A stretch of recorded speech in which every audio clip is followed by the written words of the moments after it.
والاستفادة والحث على التمسك بكتاب الله وسنة رسوله والدعاء إلى الهدى والدلالة على الخير ابتغاء وجه الله ومرضاته وقربه وثوابه سبحانه وتعالى. نويت التعلم والتعليم والتذكر والتذكير والنفع والانتفاع والإفادة والاستفادة والحث على التمسك بكتاب الله وسنة رسوله والدعاء إلى الهدى والدلالة على الخير ابتغاء وجه الله ومرضاته وقربه وثوابه سبحانه وتعالى. نويت التعلم والتعليم والتذكر والتذكير والنفع والانتفاع والإفادة والاستفادة والحث على التمسك بكتاب الله وسنة رسوله والدعاء إلى الهدى والدلالة على الخير ابتغاء وجه الله ومرضاته وقربه وثوابه سبحانه وتعالى. نويت التعلم والتعليم والتذكر والتذكير والنفع والانتفاع والإفادة والاستفادة والحث على التمسك بكتاب الله وسنة رسوله والدعاء إلى الهدى والدلالة على الخير ابتغاء وجه الله ومرضاته وقربه وثوابه سبحانه وتعالى. نويت التعلم والتعليم والتذكر والتذكير والنفع والانتفاع والإفادة والاستفادة والحث على التمسك بكتاب الله وسنة رسوله والدعاء إلى الهدى والدلالة على الخير ابتغاء وجه الله ومرضاته وقربه وثوابه سبحانه وتعالى. نويت التعلم والتعليم والتذكر والتذكير والنفع والانتفاع والإفادة والاستفادة والحث على التمسك بكتاب الله وسنة رسوله والدعاء إلى الهدى والدلالة على الخير ابتغاء وجه الله ومرضاته وقربه وثوابه سبحانه وتعالى. نويت التعلم والتعليم وتذكر والتذكير والنفع والانتفاع والإفادة والاستفادة والحث على التمسك بكتاب الله وسنة رسوله والدعاء إلى الهدى والدلالة على الخير ابتغاء وجه الله ومرضاته وقربه وثوابه سبحانه وتعالى. نويت التعلم والتعليم وتذكر والتذكير والنفع والانتفاع والإفادة والاستفادة والحث على التمسك بكتاب الله وسنة رسوله والدعاء إلى الهدى والدلالة على الخير ابتغاء وجه الله ومرضاته وقربه وثوابه سبحانه وتعالى. نويت التعلم والتعليم والتذكر والتذكير والنفع والانتفاع والإفادة والاستفادة والحث على التمسك بكتاب الله وسنة رسوله والدعاء إلى الهدى والدلالة على الخير ابتغاء وجه الله ومرضاته وقربه وثوابه سبحانه وتعالى. نويت التعلم والتعليم وتذكر والتذكير والنفع والانتفاع والإفادة والاستفادة والحث على التمسك بكتاب الله وسنة رسوله والدعاء إلى الهدى والدلالة على الخير ابتغاء وجه الله ومرضاته وقربه وثوابه سبحانه وتعالى.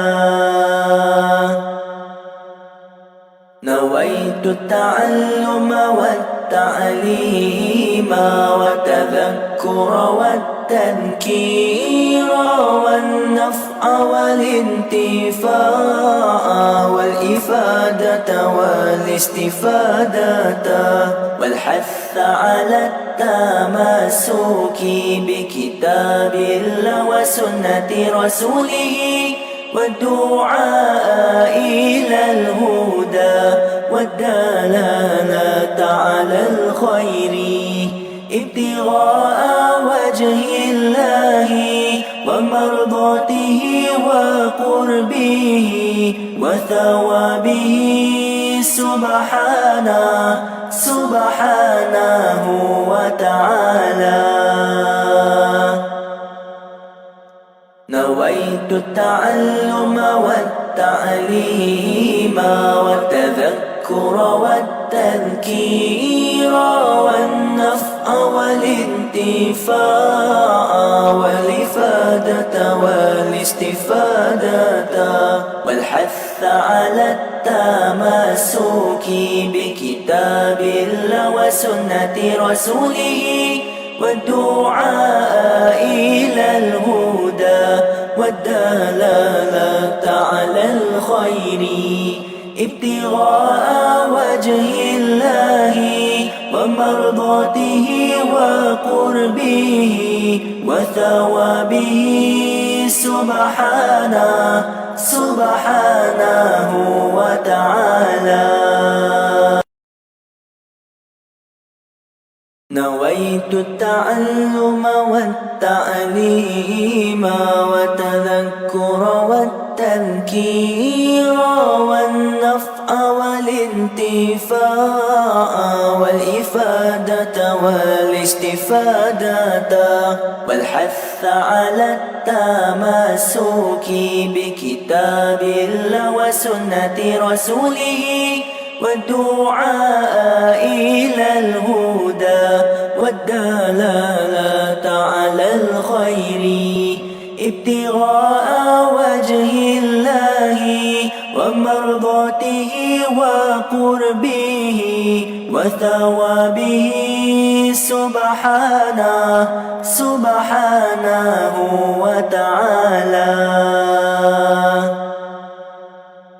نويت التعلم والتعليم وتذكر والتذكير والنفع والانتفاع والإفادة والاستفادة والحث على التمسك بكتاب الله وسنة رسوله والدعاء إلى الهدى والدلالة على الخير ابتغاء وجه الله ومرضاته وقربه. السلام عليكم ورحمة الله وبركاته. أعوذ بالله من الشيطان الرجيم. بسم الله الرحمن الرحيم. الحمد لله رب العالمين وبه نستعين على أمور الدنيا والدين والصلاة والسلام على سيدنا ومولانا محمد أشرف الأنبياء والمرسلين وعلى آله وصحبه أجمعين. سبحانك لا علم لنا إلا ما علمتنا إنك أنت العليم الحكيم. رب اشرح لي صدري ويسر لي أمري واحلل عقدة من لساني يفقه قولي ولا حول ولا قوة إلا بالله العلي العظيم. أما بعد قال الله سبحانه وتعالى pada ayat 34 surah Fussilat, wala tastawil hasanatu walas sayyi'ah idfa' billati hiya ahsan فإذا الذي بينك وبينه عداوة كأنه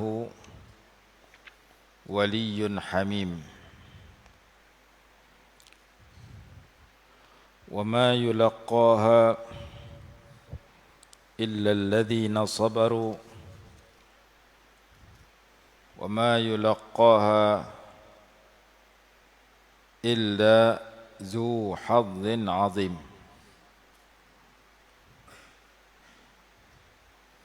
صدق الله العظيم.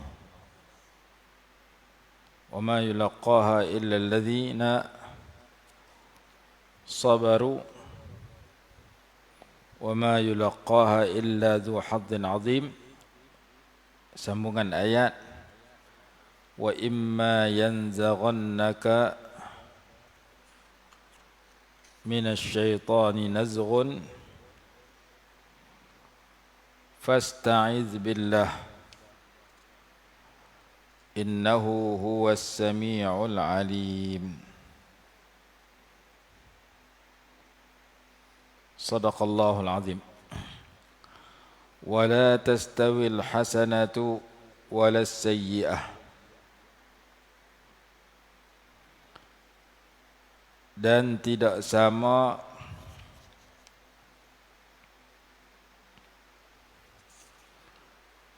kebaikan dan keburukan. Idfa' billati hiya ahsan.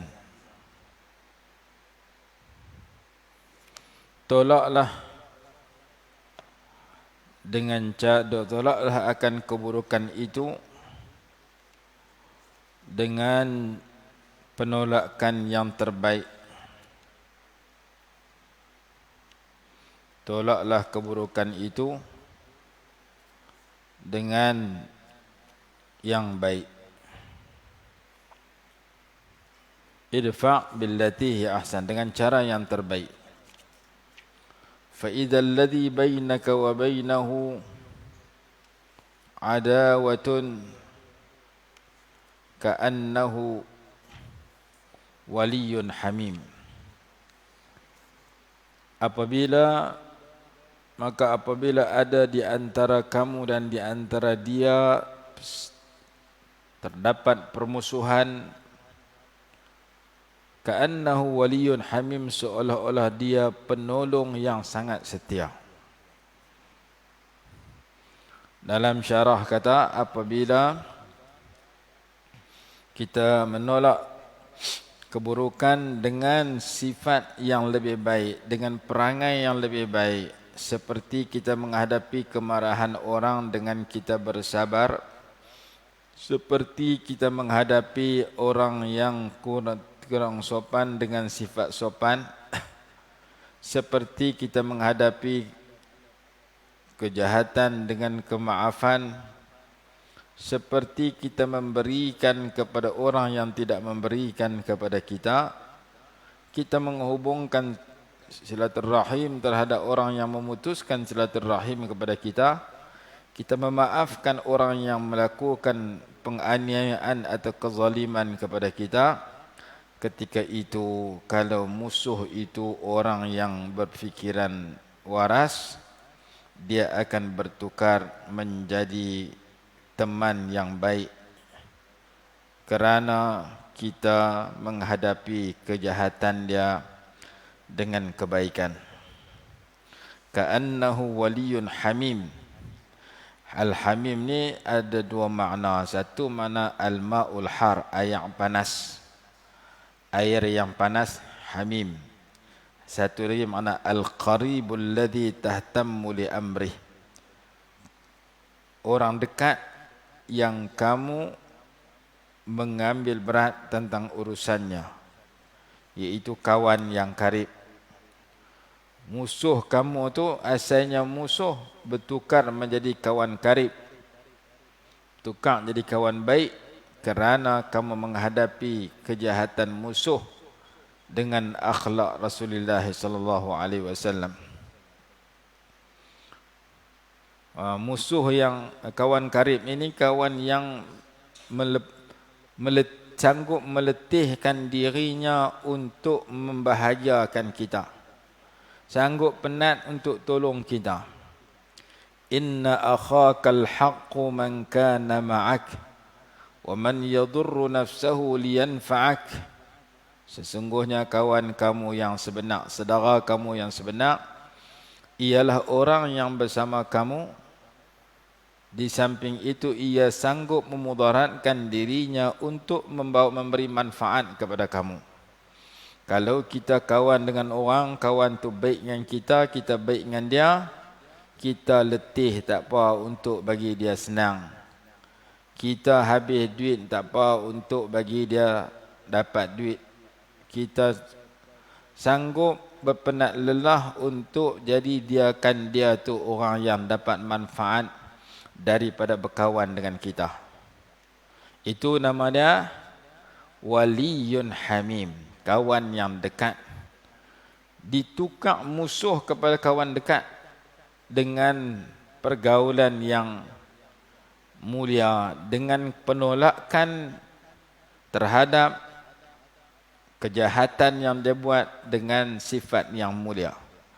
Jadi berubahnya orang jahat menjadi orang baik kadang-kadang bukan perlu dengan kata-kata, tetapi dengan pergaulan yang baik.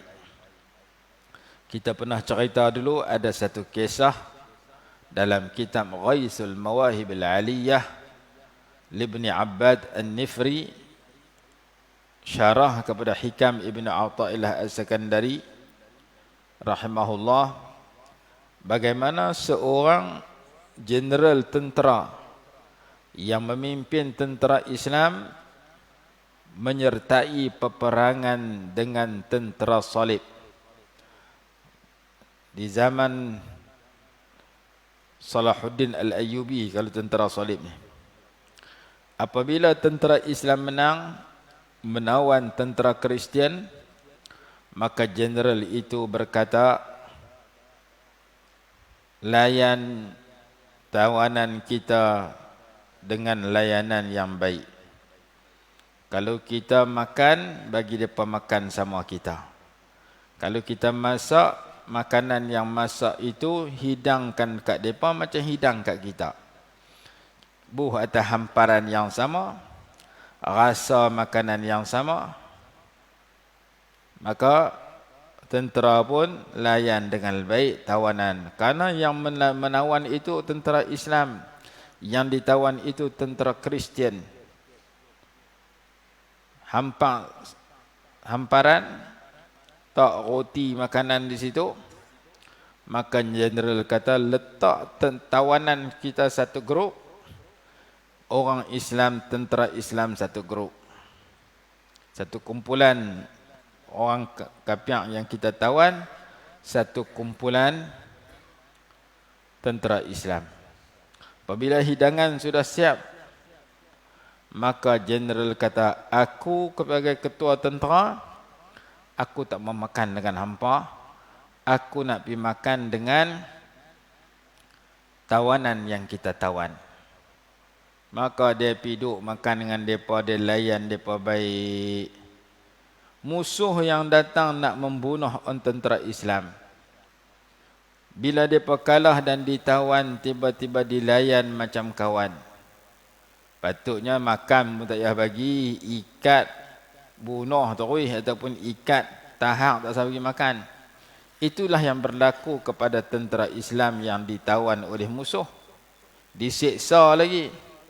Ni siksa pun tak, bahkan dibagi makan layanan yang baik, makan sama sedap dengan makanan tentera Islam. Hidangan pun elok, dihampak-hamparan. Ketua tentera Islam pi makan layan dengan mereka, makan dengan mereka, menyebabkan tentera itu masuk Islam.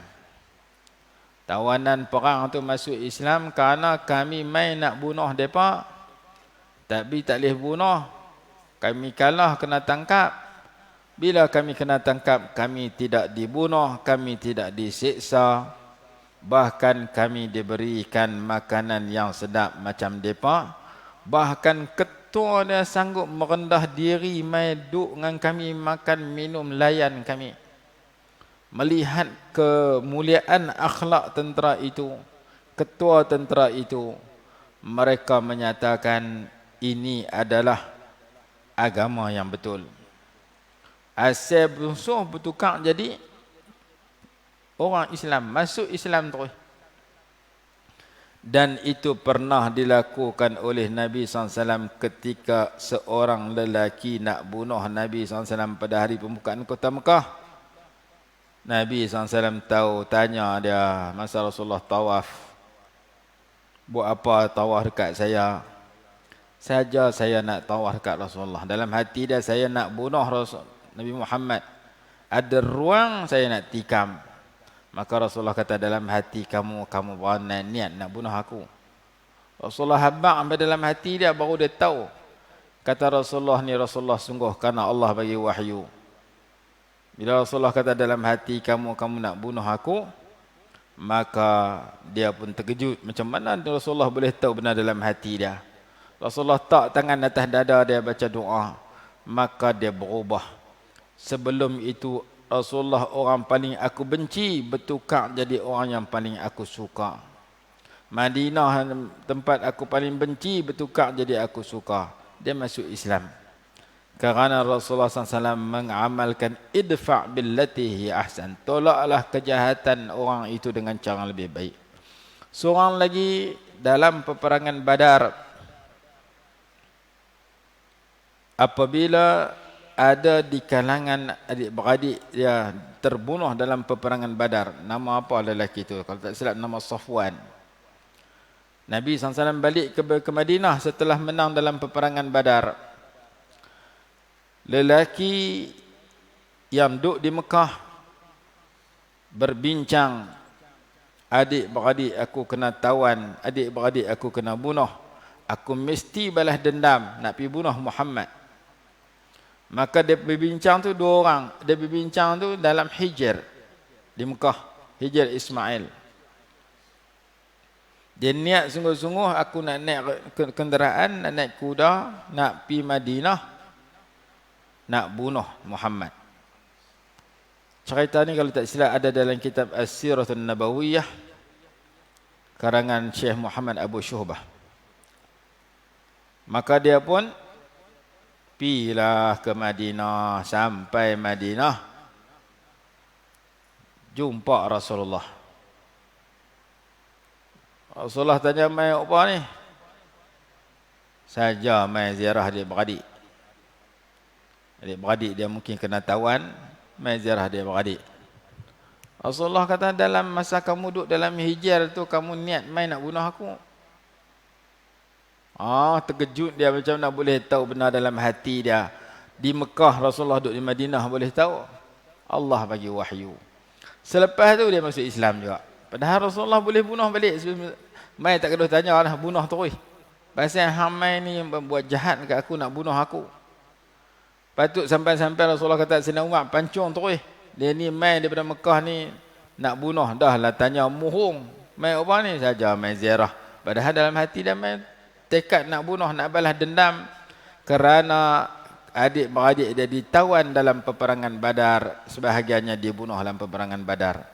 Nabi SAW tahu benda ghaib. Allah bagi wahyu kepada baginda. Baginda habaq dalam hati dia. Terkejut dia. Macam mana aku niat dalam hati aku. Tak ada siapa tahu. Aku duk bincang pun. Kalau aku habaq ke orang pun kawan karib aku saja. Tak ada siapa tahu. Dan itu berlaku dalam Hijr Ismail. Dalam Masjidil Haram di Mekah. Rasulullah duduk di Madinah. Siapa telefon kat dia? Tak ada orang hantar WhatsApp telefon masa tu. Allah yang bagi wahyu. Si fulan ni main nak buat jahat kat kamu. Maka Nabi SAW tolak dengan yang terbaik. Bertukar jadi orang baik. Beriman masuk Islam. Idfa' billati hiya ahsan. Tolaklah kejahatan orang dengan penolakan yang berlaku dengan kelakuan kamu yang baik. Tu cerita zaman dulu. Zaman lah orang duk kutuk kita. Dalam Facebook ada kadang-kadang, dalam WhatsApp ada kutuk kita tak betul tanu, tak betul tani, maka kita tak sah kutuk dia balik. Kita tolak dengan hujjah, dengan dalil, dengan ayat Quran, dengan hadis, dengan kata-kata ulama yang mu'tabar, supaya kalau dia berfikiran waras, dia tengok hujah kita lebih kuat daripada hujah dia. Apa yang kita pegang lebih ramai ulama pegang daripada ulama tok guru dia, kemungkinan dia boleh bertukar jadi geng kita. Saya ingat masa duk mengaji di Mesir dulu, Syekh Ali Jum'ah, mufti Mesir yang lalu, sebelum dia jadi mufti, dia mengajar dalam Masjidil Azhar. Dia mengajar kitab Tashniful Masami', syarah kepada Jam'ul Jawami', 4 jilid, usul fiqh. Tengah-tengah mengajak orang mai duk berdebat dengan dia keliling. Tani seorang, tanu seorang, tanu seorang. Tengah mengajak, bangun tanya dia. Kau ni tanya. Tanya bukan nak pakai pun, tapi nak berdebat dengan dia. Dia jawab habis. Lah kali pakat bertaubat habis masuk geng dia habis. Mai tu geng-geng Wahabi lah duk bertengkar. Dia kelak hujah dalil sekian. Sebahagiannya berubah jadi anak murid dia. Asyik mai nak berkeliling dengan dia. Pasal dia jawab dengan hujah, idfa' billati hiya ahsan. Tolaklah keburukan yang kamu hadapi dengan perangai yang lebih baik. Dalam Quran kata, wajadilhum billati hiya ahsan. Naklah kamu berdebat dengan mereka yang tak betul dengan ajaran Allah itu dengan cara yang lebih baik. فَإِذَا الَّذِي بَيْنَكَ وَبَيْنَهُ عَدَاوَةٌ كَأَنَّهُ وَلِيٌّ حَمِيمٌ. Apabila ada di antara kamu dan di antara seseorang itu permusuhan, seolah-olahnya dia penolong yang setia ataupun teman yang karib. Asal musuh oleh kerana kamu menghadapi dia dengan kelaku baik. Fa idza fa'alta ma'a aduwika ma dzukira faja'aka fil hadrah inqilabuhu wa sayruratuhu musyabihan fil mahabbah lis-sadiq alladhi lam tasbiq minhu adawah. Kalau kamu menghadapi perangai buruk musuh kamu dengan sifat-sifat yang mulia itu, tak mustahil dia boleh berubah menjadi seperti kawan yang cinta kepada kamu yang tak pernah berkelahi dengan kamu sebelum ini.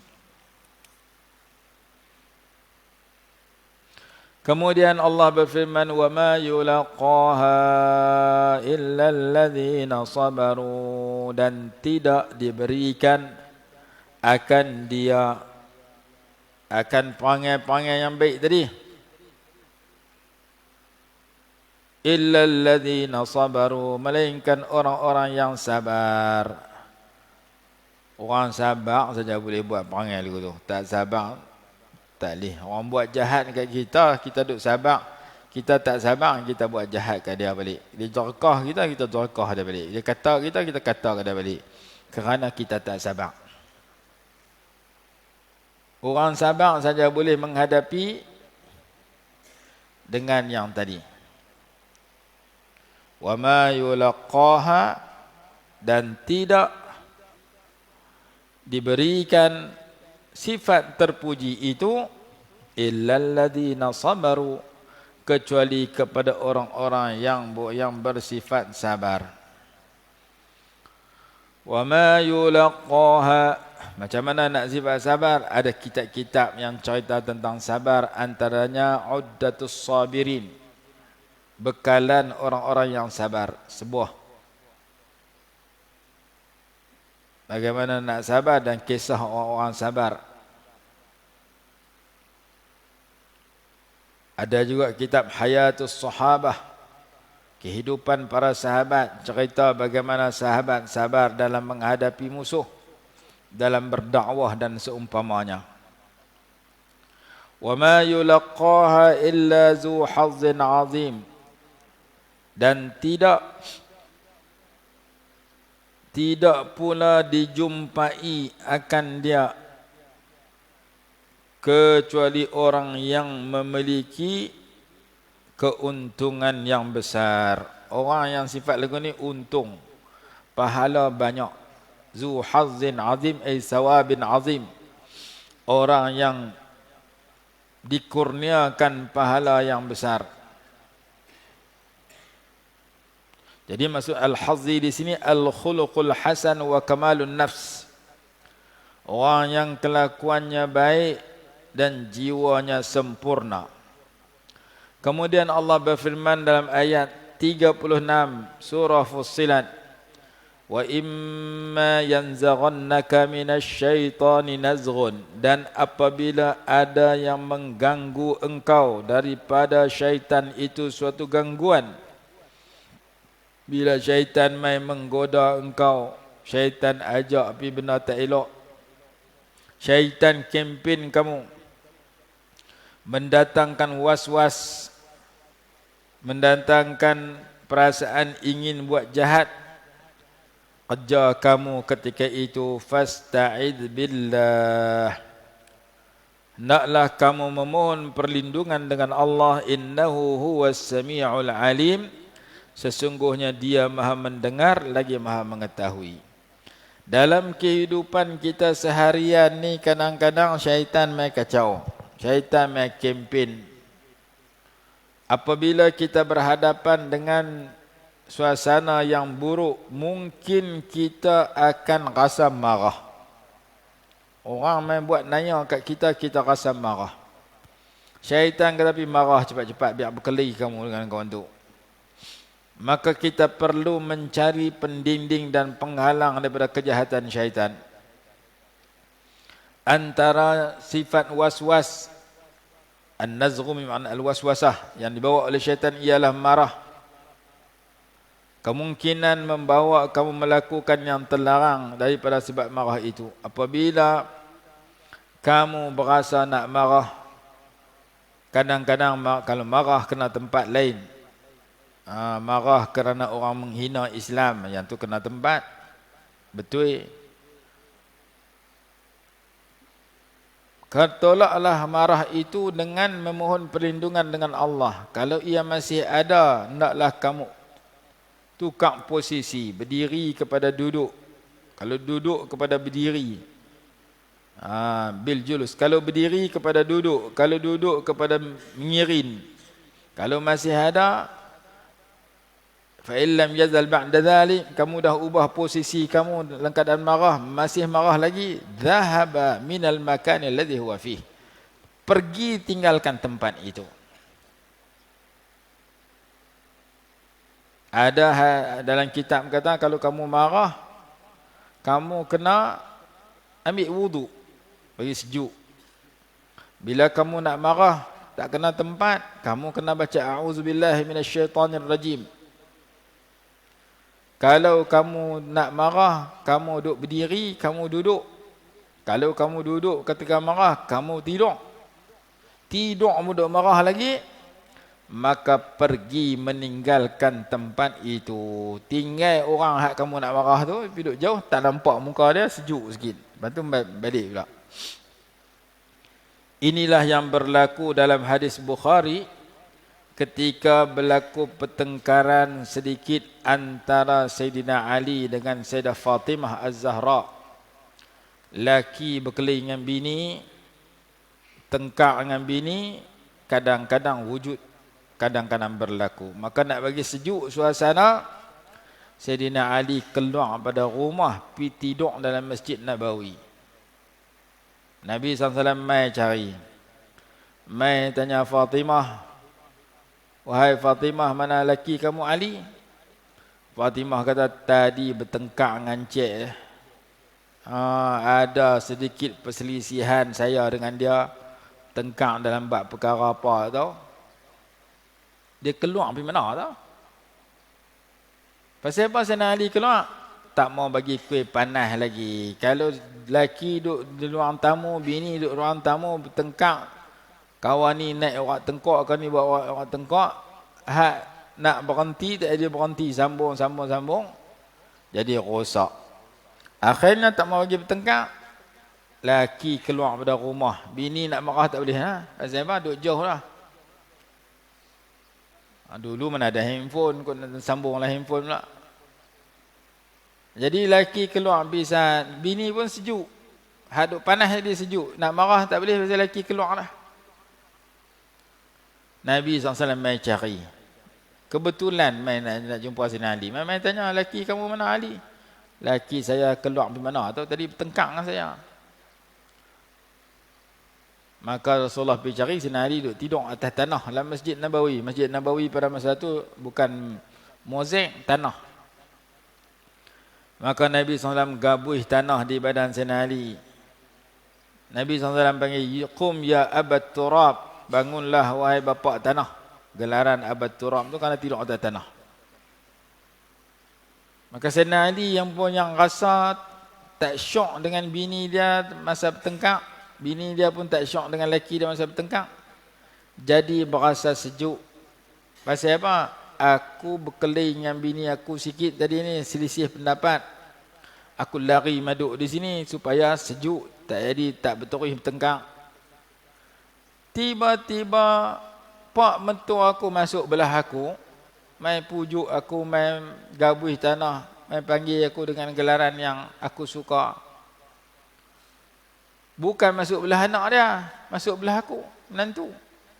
Maka menantu tak jadi marah kat bini dia kerana ayah dia masuk belah menantu. Kita kalau ada menantu, anak kita berkelahi dengan menantu, kita masuk belah anak, sembung menantu kita, lagi sakam berkelahi tu. Dah lah berkelahi dengan bini dia anak kita. Kita pergi masuk belah bina anak kita, kita serang dia pula. Dia kena serang dengan bini dia sekali, kena serang dengan pak mentua sekali. 2 kali serang. Tapi tengoklah menantu lagu mana. Kalau menantu baik, memang kena masuk belah menantu. Kalau menantu pun tak ketahuan, menantu pun mabuk ketum ya, kita pergi masuk belah dia, untung banyak dia. Jadi kalau sisih benda kecil-kecil ya, maka nak sejukkan perselisihan itu, jangan duduk setempat, pisahkan sementara. Laki keluar pergi lain dulu, 2-3 jam baru balik. Bini duduk marah tadi, sejuk dah, baru dia balik. Balik dia sambung pula, keluar pula.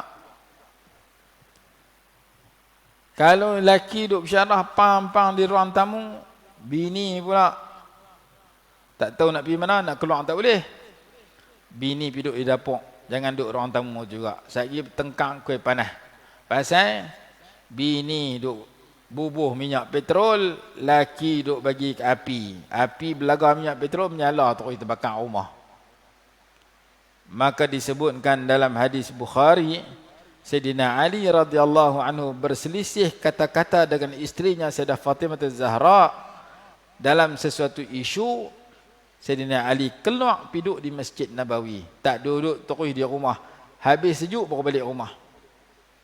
Dalam kitab ni kata, kalau kita panas marah ke orang, orang duduk depan kita marah, lagi duduk nampak muka dia, lagi duduk cara nak hentam dia, maka kita pisahkan jarak dengan dia. Kita piduk tang lain, jangan tengok muka dia. Kod kepanasan kita berubah jadi sejuk balik. Kita fikir balik, aku duk marah kat dia saat ni, aku berkeling dengan dia saat ni, tak tengok siapa, jadi masalah pula. Masalah kita fikir akhirnya hak panas jadi sejuk kerana kita meninggalkan tempat kita berada dengan orang tu sementara waktu. Kita berkeli dalam rumah, kita keluarlah daripada rumah saat. Yang terbaik pergi masjid, tak mau masjid pergi tang lain. Ada orang berkeli di kedai kopi, main dam 4-5 jam baru balik. Balik berkeli pula, habis main dam pula. Yang penting, itulah perbuatan Sayyidina Ali radhiyallahu anhu ketika ada sikit pertengkaran dengan Sayyidah Fatimah Az-Zahra. Dia keluar saat, bagi sejuk dulu, balik. Kisah dalam Sahih Bukhari. Apabila kamu digoda oleh syaitan, syaitan ni mendatangkan gangguan untuk kamu, marah ke orang, marah ke anu, marah ke ni. Syaitan datang untuk kamu buat benda salah ni, buat benda salah ni, maka kamu kena sedar dia ni tak ada cuti, siang malam duk kacau nak bagi manusia sesat. Maka kamu juga kena ada perisai, kena ada penghalang, tembok penghalang dan perisai, penghalang daripada digoda dan disesatkan oleh syaitan. Apa dia perisai dia? Memohon perlindungan kepada Allah. Perisai dia ialah fasta'iz billah. Hendaklah kamu minta Allah lindung kamu daripada syaitan. Tu yang kita baca dalam semayang 5 waktu sebelum Fatihah. A'udzubillahi minasyaitonirrajim 4 rakaat. Kalau semayang 4 rakaat. Lepas tu baru Fatihah. Jadi Fatihah tu dibaca dalam semayang. Fatihah hukum dia wajib. Tapi sebelum Fatihah ada bacaan sunat. Kalau 4 rakaat 4 kali baca. Kalau 3 rakaat 3 kali baca. Kalau 2 rakaat 2 kali baca. Jangan tak baca. Baca apa? A'udzubillahi minasyaitonirrajim.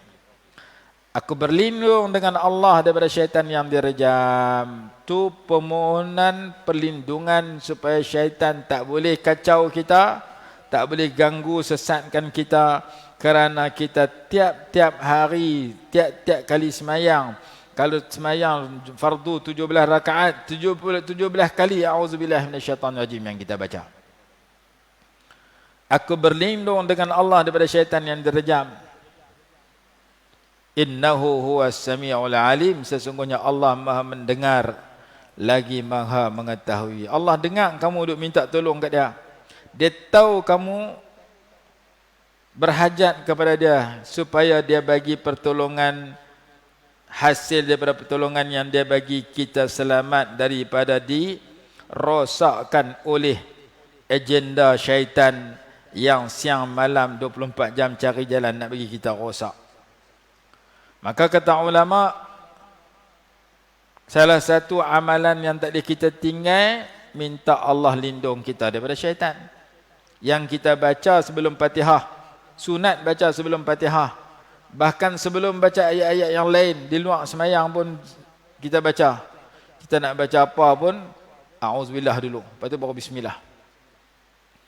Kerana Allah berfirman, فَإِذَا قَرَأْتَ الْقُرْآنَ فَاسْتَعِذْ بِاللَّهِ مِنَ الشَّيْطَانِ الرَّجِيمِ.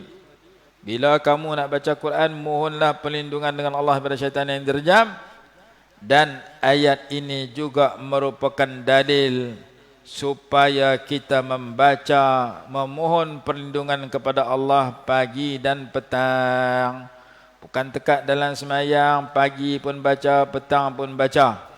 Apa dia amalan yang menyebabkan kita lindung daripada syaitan pagi dan petang? Antara lain baca ayat kursi selepas sembahyang 5 waktu dan masa nak tidur. Antara lain baca qul huwallah, qul a'udzu birabbil falaq, qul a'udzu birabbin nas pagi dan petang. Nanti kita baca hadis tu. Hadis suruh baca qul huwallah pagi petang. Antara lain suruh baca doa pagi petang yang terkandung situ memohon perlindungan. A'udzu bikalimatillahi tammati min syarri ma khalaq. Aku memohon perlindungan dengan Allah, dengan kalimah-kalimah Allah yang maha sempurna, daripada kejahatan segala makhluk yang ia cipta. Salah satu makhluk itu syaitan. Dan ketika kita baca penghulu istighfar, a'udzubika min syarri ma sana'tu. Aku berlindung denganmu daripada keburukan yang telah aku lakukan. Berlindung supaya tak ulang dah keburukan tu. Banyak ayat-ayat doa-doa pagi petang pun ada, waktu lain pun ada, yang terkandung permohonan agar dilindungi daripada kejahatan makhluk, antaranya syaitan. Ada kitab tajuk dia beberapa benda yang dimohon perlindungan oleh Nabi SAW. Saya beli di Mekah. Nanti ada masa lapang kita baca kitab tu. Rasulullah minta lindung daripada sekian. Doa bab memohon perlindungan sahaja. Saya beli di Madinah, bukan di Mekah. Di Madinah.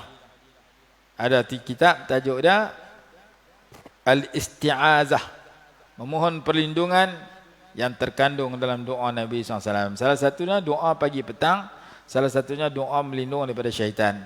Jadi kita diajak doa minta berlindung daripada syaitan ni dalam tiap-tiap rakaat yang kita baca. Dalam ayat ni kata, wa imma yanzaghannaka minasyaitani nazghun fasta'iz billah innahu huwas sami'ul alim. Dan apabila ada yang mengganggumu daripada syaitan, suatu gangguan, maka berlindunglah kamu kepada Allah. Sesungguhnya Allah itu maha mendengar lagi Maha mengetahui. Jadi salah satu contoh yang kita boleh baca berkenaan dengan memohon perlindungan daripada syaitan ni, iaitu a'udzu billahi minasyaitonir rajim, yang kita baca sebelum Fatihah. Setengah riwayat a'udzu billahi as-sami'il 'alim minasyaitonir rajim. Dalam hadis Imam Tirmizi dan Ibn Sunni, dia kata man qala hina yusbihu thalatha marrat, barang siapa yang membaca di pagi hari 3 kali a'udzu billahi as-sami'il 'alim minasyaitonir rajim, kemudian dia membaca 3 ayat di akhir surah Al-Hasyr, naswakkalallahu ta'ala bihi 70,000 malakin yusalluna alaihi hatta yumsi, wa in mata fi dhalika al-yawmi mata shahidan, wa man qala hina yumsi kana bitilkal manzilah. Hadis ni hadis dhaif, tapi boleh diamalkan dalam bab fadailul a'mal. Riwayat Imam Tirmizi dan Ibn Sunni. Siapa baca di pagi hari 3 kali a'udzubillahi as-sami'il 'alim minasyaitonir rajim, kemudian dia membaca di akhir surah Al-Hasyr 3 ayat akhir dalam surah Al-Hasyr, nescaya Allah mewakilkan 70,000 malaikat berdoa untuknya sehingga petang. Dan jika ia mati pada hari tersebut, nescaya ia mati syahid.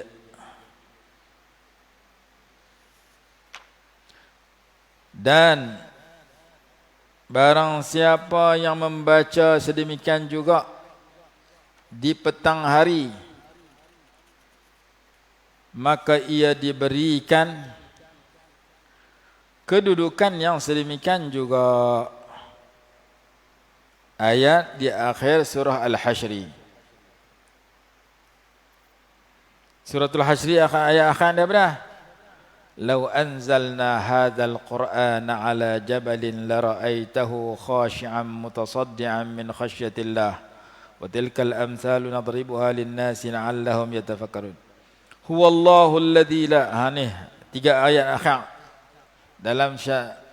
dalam surah, dalam kitab Futuhat Rabbaniyah Syarah Azkar, dia kata 3 ayat akhir daripada suratul Hasyr. 3 ayat akhir ni bermula daripada huwallah. Huwallah ayat ke-22, huwallah ayat yang ke-23, huwallah ayat yang ke-24. 3 ayat akhir ni. Kalau nak rajin lagi daripada ayat 4 ayat, lau anzalna hadzal Quran. Jadi 3 ayat akhir ni apa dia?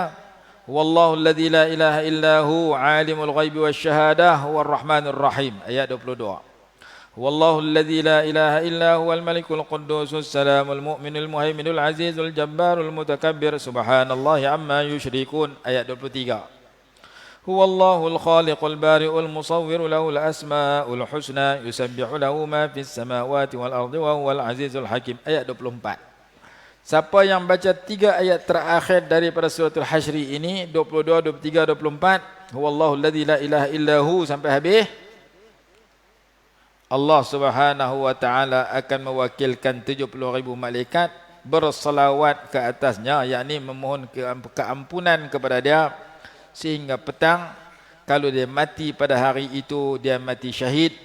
Barang siapa bacanya ketika petang, kana bitilkal manzilah, dikurniakan kedudukan yang sama juga. Asal hadis Imam Tirmizi dan Ibn Sunni dalam kitab Azkar. Salah satu ayat yang bagus dibaca. Kalau kita mula daripada awal pun bagus. Lau anzalna, satu ayat sebelum tu. Lau anzalna hadzal Qur'ana ala jabalin sampai habis. 4 ayat di akhir surah Al-Hasyr. Jadi ayat ni bagus untuk kita baca ketika masa-masa tertentu. Di sini dia suruh baca pagi dan petang. Ada lagi bacaan yang lain seperti 3 qul yang kita sebutkan tu dalam hadis yang lain. Masa tidak mengizinkan, kita berhenti tahun ini dulu, insya-Allah nanti kita sambung. Dan kuliah subuh kita pagi esok insya-Allah daripada janda baik Pahang. Jadi 3 hari kuliah subuh pada sana, Isnin, Selasa, Rabu. Pagi Khamis sini balik. Jadi saya pergi 3 hari, pergi petang ni, balik hari Rabu. Jadi kuliah subuh kita di sini insya-Allah pagi Khamis. Daripada sana Isnin, Selasa, Rabu, 3 pagi. Wallahu alam. Bismillahirrahmanirrahim. Alhamdulillahirabbil alamin wassalatu wassalamu ala sayyidina Muhammad wa ala alihi washabbihi barik wasallim. Allahumma anfa'na bima 'allamtana wa 'allimna ma yanfa'una warzuqna 'ilman yanfa'una bi rahmatika ya arhamar rahimin. Rabbana atina fid dunya hasanatan wa fil akhirati hasanah wa qina 'adzaban nar. Sallallahu ala sayyidina Muhammad wa ala alihi washabbihi wasallam. Alhamdulillahirabbil alamin.